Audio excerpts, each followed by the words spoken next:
അപ്പം എല്ലാവരും നല്ല അടിപൊളിയായിട്ടുള്ള ക്ലാസ്സിലിരുന്ന് അടിപൊളി ക്ലാസ്സായിരുന്നു. എനിക്ക് പറയാനുള്ളത് വെച്ചാൽ ഒരു പോയിന്റ് ഞാൻ നോട്ട് ചെയ്തത്, സാർ റോബിൻ സാറിന്റെ ഭയങ്കര റോബിൻ ശർമ്മേന്റെ ഭയങ്കര ഫാനാണ്. കാരണം അദ്ദേഹത്തിന് 2 ബുക്സ് ഉണ്ട്, the monk who sold his Ferrari എന്ന് പറഞ്ഞിട്ടും പിന്നെ ഗ്രേറ്റ്നെസ്സിനെ പറ്റി പറഞ്ഞിട്ട് ഒരു ബുക്ക് ഉണ്ട്. അത് രണ്ടും ഞാൻ മേടിച്ച് വെച്ചിട്ടൊരു 5 വർഷമായിട്ടുണ്ടോ മിനിമം. പക്ഷെ ഇതൊരു വായിച്ചിട്ടില്ല. കാരണം അതിലെ വേർഡ്സ് ഒക്കെ ഭയങ്കര ഡിഫിക്കൽട്ടിയാണ്, മീൻസ് നമുക്ക് മനസ്സിലാക്കി എടുക്കാൻ കുറച്ച് ടൈം എടുക്കും.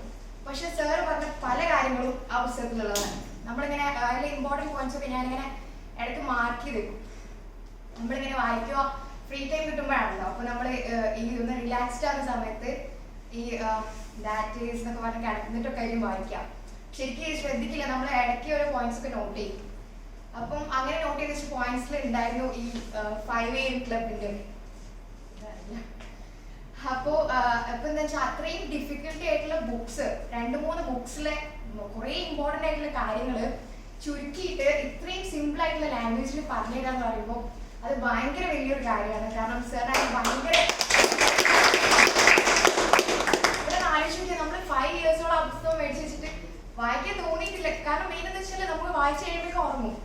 കാരണം വലിയ വലിയ കാര്യങ്ങളാണ് ഈ പറയുന്നത്. അപ്പോൾ അതൊക്കെ ഇത് ചുരുക്കിയിട്ട് നമ്മൾ സിമ്പിൾ ലാംഗ്വേജിൽ ഒരാൾ പറഞ്ഞു തരാൻ ഉണ്ടാവുക എന്ന് പറയുമ്പോൾ അത് വലിയൊരു കാര്യമാണ്. അപ്പോൾ അതൊരു ഭയങ്കര ഇമ്പോർട്ടൻ്റ് ആയിട്ടുള്ള മീൻസ് ഭയങ്കര പോസിറ്റീവ് ആയിട്ടുള്ള ഒരു പോയിന്റ് ആയിരുന്നു. Thank you sir.